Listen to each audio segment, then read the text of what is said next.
Hello there, everyone, and welcome to a special bonus episode of Hooked on Sport. Not often we put a bonus episode together, but when an extraordinary South Australian achieves an extraordinary thing, we get the microphones out to make sure that we cover it as it deserves to have been. Ben Hook with you, with me, Sophie Hilditch. Soph, I'm getting exhausted just thinking about our next guest and her incredible achievement. I know, Hookie. I'm so excited to speak to our next athlete. She has just done an amazing job this weekend, and I'm incredibly exhausted just thinking about it. So how about you go ahead and introduce her? At her first attempt at a 42-kilometre marathon race, she has taken out the famed Melbourne Marathon in the remarkable time of 2 hours, 30 minutes and 42 seconds. And just 24 hours after that stunning run, she has been good enough to join us. Her name is Caitlin Adams, and she's here with us now. Caitlin, welcome and congratulations. Thank you so much. I'm so glad to be joining you today. It really is fresh off the back of the win, and it hasn't really sunk in yet, but I'm just trying to lap up like every, opportunity and really reflect on it. It was such an awesome day yesterday.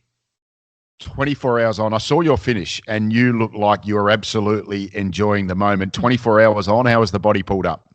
Yeah, the body's a bit sore. Like I had an early morning flight to get back to Adelaide today, and so I'm lacking a little bit of sleep, especially with how early the marathon start is and all those pre-race nerves and sort of bad sleep that you get leading in. But the body it's actually feeling not too bad, but I'm not really walking properly. Like going up and down stairs is a real struggle. My quads and my calves are really shot right now, but I did expect to have much worse sort of blisters and some broken toenails and things like that. And I've come away pretty unscathed in that regard. So pleasantly surprised. Caitlin, I noticed that you're a school teacher. You're teaching, I believe, at Mitcham Girls, and you're working on the second floor. So I guess the biggest fear you've got is walking up those stairs tomorrow morning. Yes, definitely. I was fortunate to get today off, which I think was really helpful. It's obviously the first day of term, but the last thing I wanted to be doing was, going, back to reality after I just won like the biggest race of my life and having to deal with my body as well. But yeah, definitely tomorrow will be interesting. My office is on the second floor. The stairs will be like quite painful, but it will also be good to, catch up with a lot of my workmates there and like debrief the race, because I know a lot of them were following along and really pumped with the result. But yeah, it's almost feel like a bit, I don't know, like Hannah Montana in a way, where you've got that double life, working as a teacher for, like 5 days a week. And then everything outside of school hours is dedicated to being, the best athlete I can be. So it is really tiring. It's a juggle, but, I seem to manage it like pretty well going into this race, and it paid off. So I'm really happy with that. Yeah, surely the lead up with the school holidays might have helped a little bit. But how do you juggle it? How do you be a school teacher and then you're running all these events at the same time?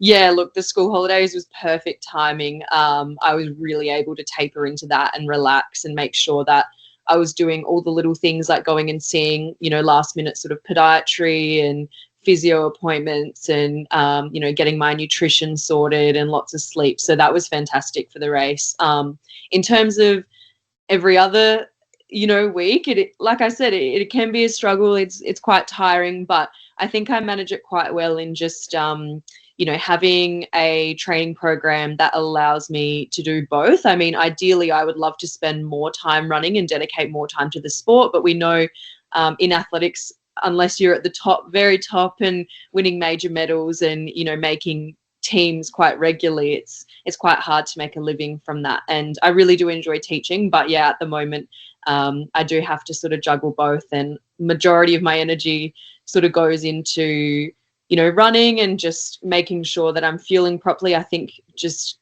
that's the main thing really, like getting enough sleep, fueling properly, making sure I've got meals prepped when I go to work. And then as soon as I leave, like I'm getting into that training mindset. And, I try to keep things quite reasonable and not do too much through the week that's going to sort of push me over the edge and risk sort of sickness or just a little bit of fatigue and burnout. So I think it certainly was a bit of a juggle, especially last year. But I think this year I've really found like quite a nice balance with the amount of running I'm doing each week and then with work. And I think like looking at the races that I've been able to do this year and the success that I've had, I think it's working quite well for me. So I'm really fortunate to my school as well, just to being so flexible and allowing me to have I'm part-time, so I have certain days off that allow for me to go to training in the mornings and make sure I can like fuel and recover after that. So yeah, this year's been working quite well with that, which is good. Caitlin, you're selling yourself a little bit short here. You've been amongst the Australian elite runners for the best part of a decade now, so it was no surprise to see you on debut put in a really outstanding marathon performance, but 2 hours 30 and winner. Was that beyond even your own expectations? Yeah, look, I think it was the perfect day. I mean, I knew that there was a chance when I decided to do the marathon a couple of months ago that I would have a real shot at winning it.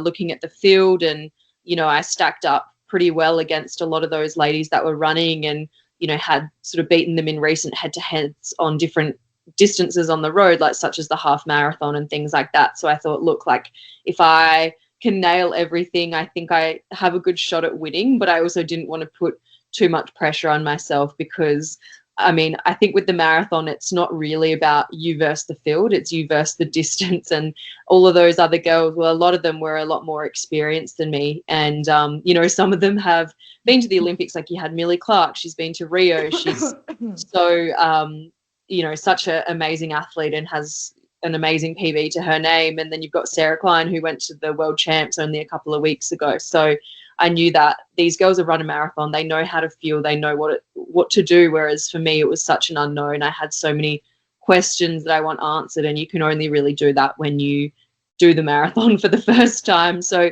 it was definitely quite nerve-wracking the days leading in. Like I knew sort of what was at stake and what was on the line, but I was confident that I had prepared as much as I could. Like I was seeing my sports dietitian Bryce, and we had like a really good plan in place for the pre-race carb loading, and then taking in gels and liquid during the race. And then I also was really fortunate to have 3 amazing pacemakers. So Cam, who's a training partner, Jack Trengove, who we all know who Jack is. He used to play for the AFL, and he's Jess's brother. And then of course Jess as well, who's just one of the marathon greats in our country. So I was so lucky to have them help me out, and I'm really thankful, because a couple of weeks ago I wasn't sure if I'd even have a personal pacer. So to then have 3 and have them run for as long as they did, and I mean Jack finished the race and ended up getting a PB himself, which is amazing. So I just think it was the most perfect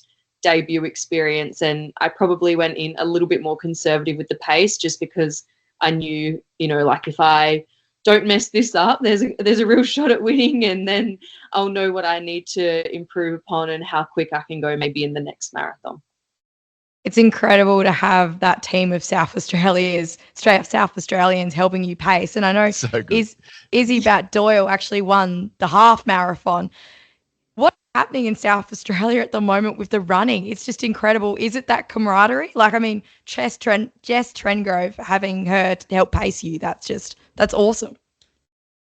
Yeah, absolutely. And we even had another South Aussie guy win the 10K, so Adam Goddard. So I think SA took home 3 out of the 6 titles yesterday, which is just incredible for a small state. And I think you can see that in the last few years we've been really building towards being, one of the strongest, distance running states in Australia. We've got a lot of really awesome teams here, a wide range of coaches, and I think also just having some role models, especially in Izzy and Jess, who's just been around and killing it for so long.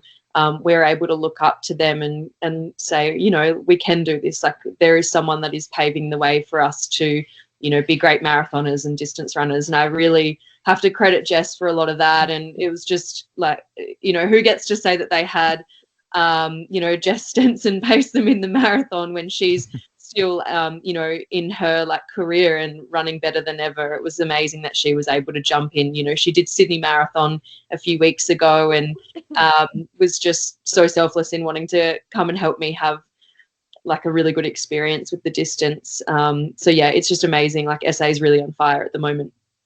At 28 years of age, Caitlin, you are one of the absolute babies in women's marathon running. Girls all seem to peak maybe another decade on from where you are right now. So 2:30 at 28 years of age. Are you starting to think about, gee, where could this potentially take you in the next decade to 15 years? Absolutely. I think that's the really exciting thing is, I've been in this sport for a long time now and had some really great ups and some really, low downs with it all. And I think I got to the point in the last couple of years where I wasn't really, burning out. I still love the sport, but I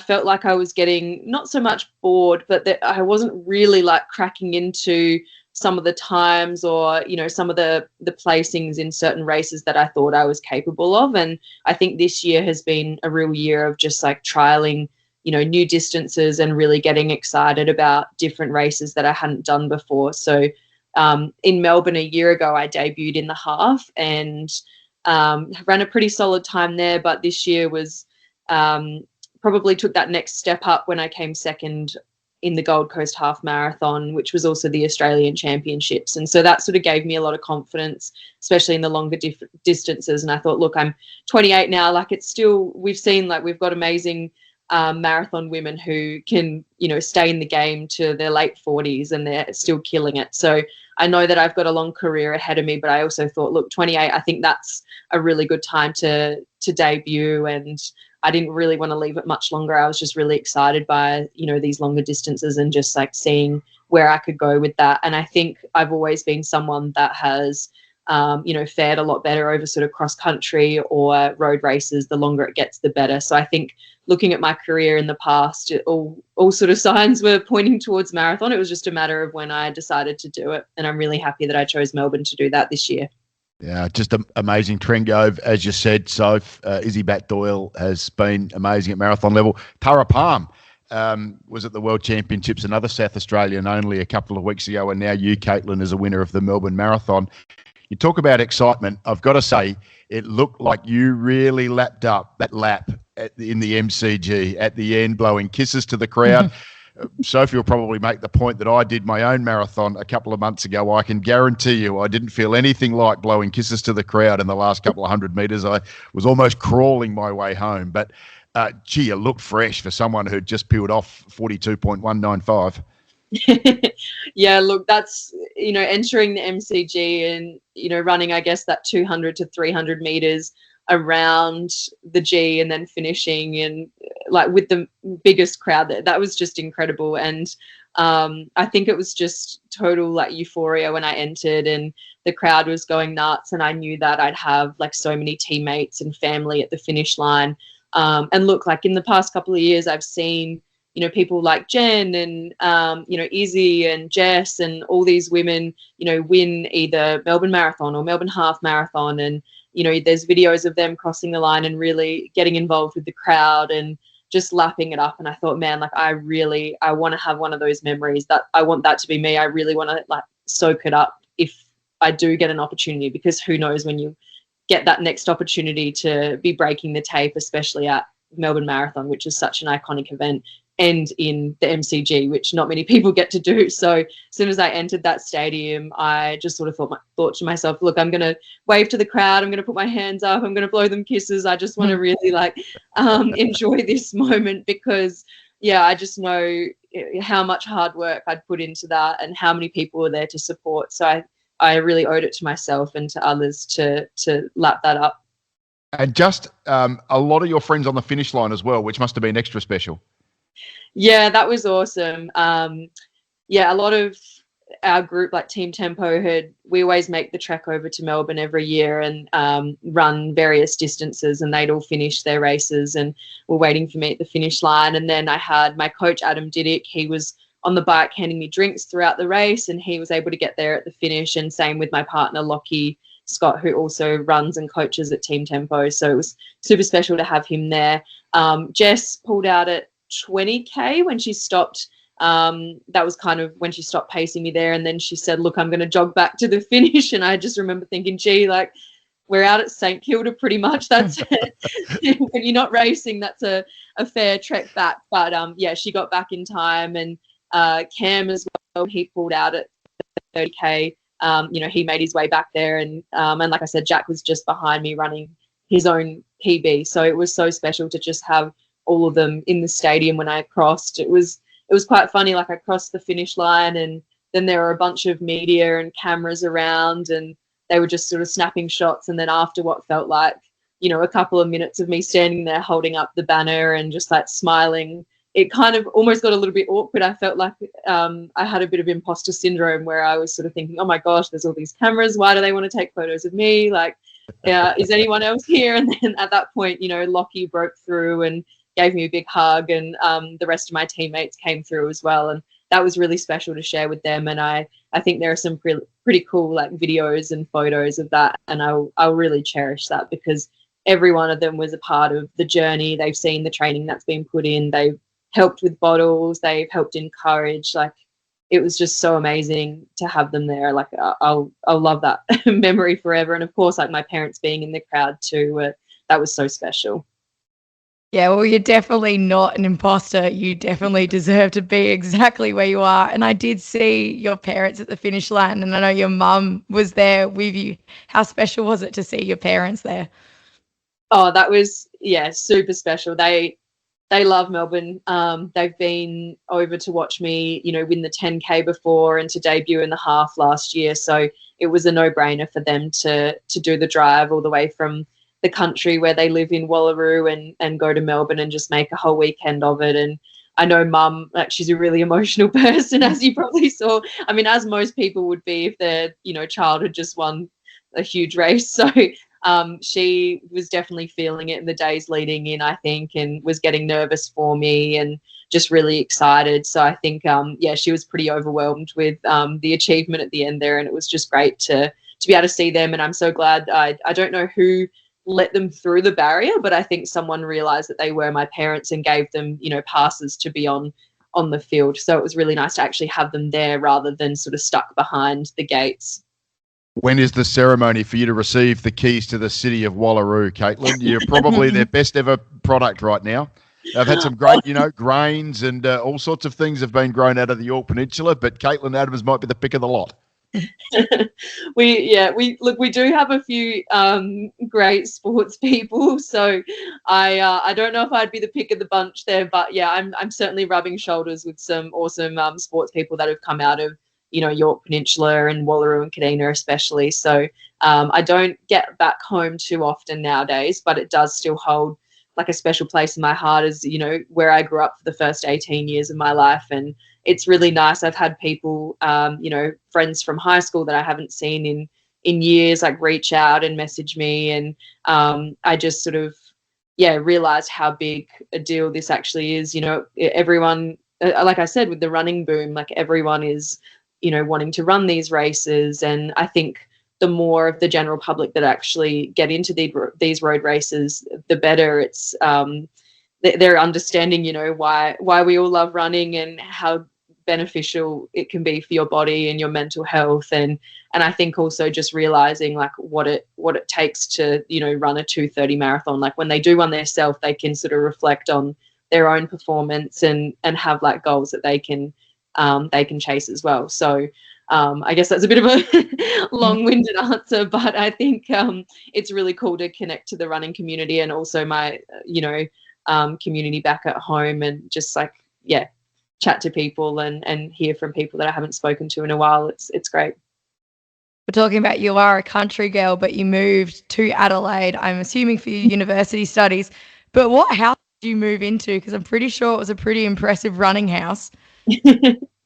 Yeah, so when I was 18, I actually moved in with Jess Stenson and her partner Dylan, who also is a runner. He's more of a mid-distance athlete, 800 meters, very good himself too, but he definitely gets overshadowed by Jess. And so I think that was, it was just like amazing, because I was so young, and that was the year that Jess was gearing up for the Rio 2016 Olympics. And being in a house of athletes, I was able to just sort of follow what they were doing and just I'd looked up to Jess my whole career, so to live with her was pretty surreal. And then just to see how she went about things and conducted herself as an elite athlete has really sort of helped me in my career. And we're such great friends because of it, and we've sort of grown up with each other now for the better part of 15 years, and she's one of my closest friends, and it's just so amazing to be so close with someone who's such an incredible athlete and to get to train with them and have them support you and vice versa. So yeah, that was a pretty cool house to live in. Didn't you spend a bit of time living in a house with Isaac Hayne and Maddie Clark as well? Just Isaac Hayne, yes. Right. That was my second rental experience, was with my partner Lockie and a couple of other boys that we run with, and also Isaac Hayne. So again, I've lived in a few houses with some pretty good athletes, but I think we all sort of rub off on each other when that happens.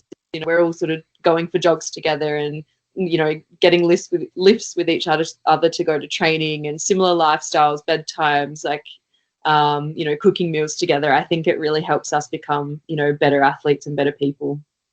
You have lived the life. I think you've even been working for Max Stevens at the running company in your uni job out there on Unley Road as well. Yes. Just one more I'm thinking of, Caitlin, and what you have done, what Izzy Bat-Doyle has done, what Jess Stenson has been able to achieve, and Tara Palm as well.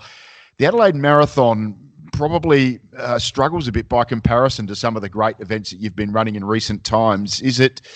Are we due for South Australia to try and invest in some more prestige in the Adelaide Marathon when measured against the amount of quality athletes we boast now?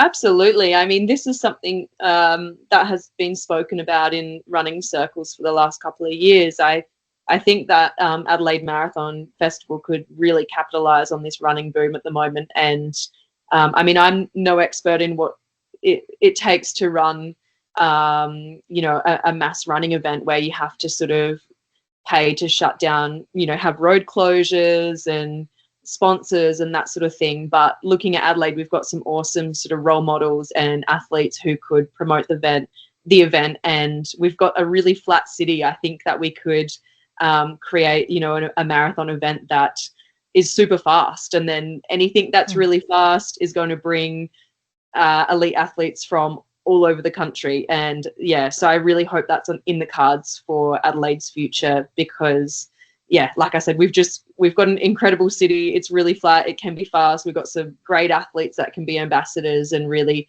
I love racing things like the City to Bay, because it's great to just be able to stay at home and do your normal routine, and then have friends and family at the finish line and also running alongside you. So hopefully in the future we can see Adelaide Marathon expand and, shut down some of those main roads and become one of Australia's premier events. Well said, Caitlin. And look, it's not just the girls as well, is it? Steve McKenna was second in the men's event, who's sort of cut his teeth in triathlons, but is running some incredibly good marathon times as well. So we've certainly got some exciting young boys and men who are getting it done on that side as well. And I would love to see a huge Adelaide Marathon come together as well. I think that'd be something really special. Caitlin, we are so proud, mate. It is just incredible what you have achieved. You and we have something in common. We have both won marathon under our belt. I decided to spend an extra 2 hours over mine. I wanted to, savour it and enjoy it. You tried to get yours over in an absolute hurry. But in all seriousness, it is incredible to add you to our list of champion marathon runners here in South Australia. Sophie and I. Soph, I'm sure you are just so blown away and so proud by what Caitlin's done. Yeah, incredibly proud of you, Caitlin. Huge congratulations. I can't even imagine running a marathon, full stop. So you've won your first one. That's incredible. Thank you. Yeah, it's going to be really tough topping this feeling in my debut marathon experience. Everything went really well, but I have the marathon bug, and I'm really excited, hopefully early next year to jump into another marathon and really now know what it's all about and what I can improve upon. I think there's definitely a faster time there. So hopefully, you'll be seeing a lot more of me in marathons in years to come. Well done, Caitlin, and I hope the students at Mitcham Girls are behaving themselves tomorrow.